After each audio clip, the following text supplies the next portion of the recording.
All right, guys, so here we go with video number 5 for Chapter 24. Remember that Section 5 in Chapter 24 is being broken up into 2 separate videos. All right, so this will be the last video for Chapter 24. In the previous video, we talked about the Opium War and kind of the unequal treaties that the British and the Westerners forced upon China. And now we're going to be talking about a number of other difficulties that China experienced as the 19th century is ending. And a really, really rough one here was the Taiping Rebellion. Now, China was experiencing some rough time in the 1800s. There was a tremendous amount of famine and overpopulation. All right, here you see a drawing depicting a peasant families actually having to sell their children into essentially slavery in order to have enough money so that they could survive. Now, this was leading to extreme hardships for the peasants, and the government was viewed as being corrupt and weak. It was viewed that it was giving way too much benefits to the rich and not caring at all for the poor. So all of this led to a massive peasant rebellion that lasted from 1850 to 1864, and it was known as the Taiping Rebellion. Now, it started out really as a peasant rebellion, but it lasted for 14 years. By the end of it, it was really essentially a civil war with different social classes kind of creating their own armies and so forth. Lasted for 14 years, as you can see, and it was tremendously destructive. It was devastating for China. Millions and millions of people died. I think many as much as 20 million people died during it, and it was probably the most devastating peasant uprising in world history. It also significantly weakened the Qing dynasty. All right, but we'll talk more about the Qing dynasty in a second. So more bad times would befall China following the war with Japan and the open door policy. Now, we're going to learn more about this in the next chapter, but by the late 1800s, Japan had westernized. All right, there's a period known as the Meiji Restoration. Move me totally up on the top. There we go, so we can see all of their heads, where they decided that they were going to adopt more Western, which also meant modern and industrialized practices in their terms of their military and dress and so forth. And so they copied the industrial policies of Western nations, and they copied them in following policies of imperialism as well. Japan had tried to expand into Chinese territories, and this led to the 1894 Sino-Japanese War. Sino is just another word sometimes to describe Chinese. This ended in another embarrassing and disastrous defeat for China. Japan, here you see pictures of the Japanese military. They were using modernized rifles and weapons, and the Chinese were not. And it revealed just how weak China was. Western nations at this point, they smelled the blood in the water, and they moved in to carve spheres of influence from China's coast. Now remember, sphere of influence is not a total conquest, but it still controls all economic and trade activity in the area. So here you see all the different areas. The French control down around here. We're going to learn a little bit more about this area of French control in the next chapter, what they call French Indochina. But there was some areas into southern China that it controlled. But this area here, Canton and Hong Kong, that's under British control. That's going to be very, very important for trade. Also Shanghai, another very important city for trade.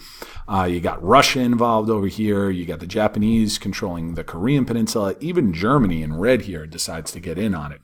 What they were doing essentially is they were carving up China. Remember that I showed a political cartoon back in the beginning of it of all the different countries dividing up a cake basically with China and the Chinese in the background. This one takes it even to a more extreme. The different animals represent different countries. You got the British lion, the Russian bear. I think Austria is the eagle. I forget exactly, but definitely the dragon. You've got the Chinese, and the dragon is dead, and all of these animals are coming in to take a piece of it for themselves. So definitely, the dragon was weakened. Not quite dead like the cartoon depicts, but definitely weakened. Now, you don't have the U.S. in here, kind of in the background. The U.S. didn't directly take part in carving up a sphere of influence, but it did in 1899 demand that China adopt what's called an open door policy for trade with foreigners. This meant that China could no longer keep its ports closed to foreign merchants. The war with Japan and the open door policy, that brought further humiliation to China, which was, remember, an old and proud civilization. And many within the country began calling for reforms to modernize and westernize. These efforts were not met well by conservatives, and they didn't last very long. A much longer-lasting impact would result from the Boxer Rebellion. Now, the Chinese had long been a people that were somewhat closed off from the rest of the world. Right? China was known as the Middle Kingdom, sometimes as the Hidden Kingdom. It was protected by natural barriers, and travel from foreigners was always limited. Now, though, after its defeats against Great Britain and Japan, and now that it was forced into agreement with the open door policy, foreigners were entering China like never before. This led to intense anti-foreign feelings throughout China, especially when it came to Christian missionaries. Here you see a French Christian missionary among Chinese children. This was spreading throughout China to get out the foreigners. And in 1899, a secret anti-Western society was formed to drive out Westerners. They rejected Western industry, and to celebrate their culture, they practiced martial arts. They were known as boxers. You see a picture of them here kind of using their traditional weapons and so forth. Westerners, I think it was French or Spanish missionaries, they saw them practicing their martial arts and they didn't know, what Kung Fu was or Tai Chi or anything like that. So they just kind of, somewhat derogatory and condescendingly nicknamed them boxers. But in 1900, these boxers created a big problem because they began attacking foreigners throughout China in very, very bloody and brutal methods, as you see from the picture here.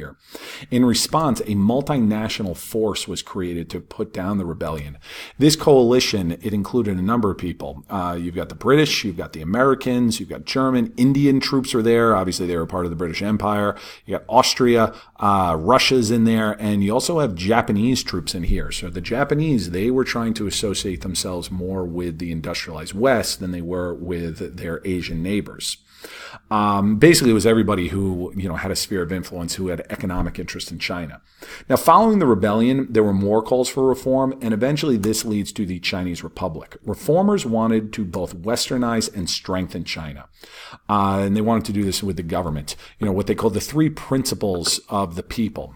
Nationalism, democracy, and socialism. Disregard a little bit here where it talks about socialism. Just look at the government of the people, government by the people, government for the people. All right, the people's welfare. That I think is a better description than socialism, because you think, how can you have democracy and socialism? But you get the idea for it. But nationalism was a big part of this, right? You saw an increase in Chinese nationalism even after the failure of the Boxer Rebellion, trying to create a Chinese control, but they realized that they had to change. This change would finally come to fruition with the collapse of the Qing dynasty when the emperor died and his 2-year-old son inherited the throne, and an alliance of a lot of different groups toppled the last of China's dynasty. And in 1911, Sun Yat-sen, also known as Sun Yat-sen in the West, he was named president of the new Chinese Republic. Now, the public would not last very long, but we'll talk about that in a later chapter.